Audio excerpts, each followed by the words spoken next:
आदमापूर इथं झालेल्या मुसळधार पावसामुळे उड्डाणपुलाखालच्या रस्त्याला पुन्हा एकदा तळ्याचं स्वरूप प्राप्त झाले। सुमारे 1 तास कोसळलेल्या जोरदार पावसामुळे या ठिकाणी 1.5 ते 2 फूट पाणी साचल्यानं भाविक आणि ग्रामस्थांना मोठ्या गैरसोयीचा सामना करावा लागतोय। आदमापूर इथं झालेल्या मुसळधार पावसामुळे उड्डाणपुलाखालच्या रस्त्याला पुन्हा एकदा तळ्याचं स्वरूप प्राप्त झाले।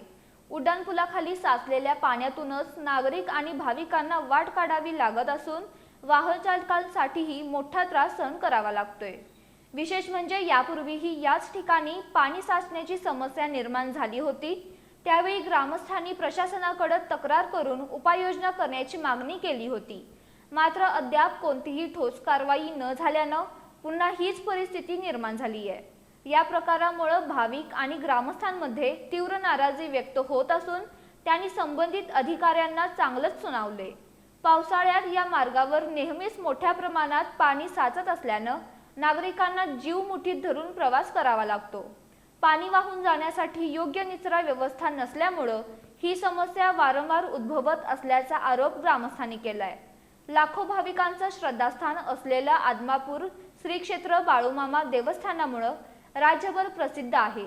त्यामुळे दररोज मोठ्या संख्येनं भाविक इथे येत असतात।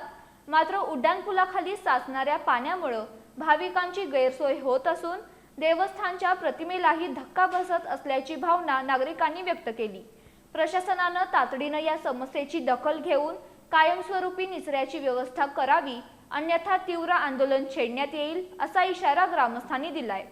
पावसाळा नुकतीच सुरुवात झाली असताना ही परिस्थिती निर्माण झाल्यानं आगामी काळात समस्या अधिक गंभीर होण्याची शक्यता व्यक्त केली जाते।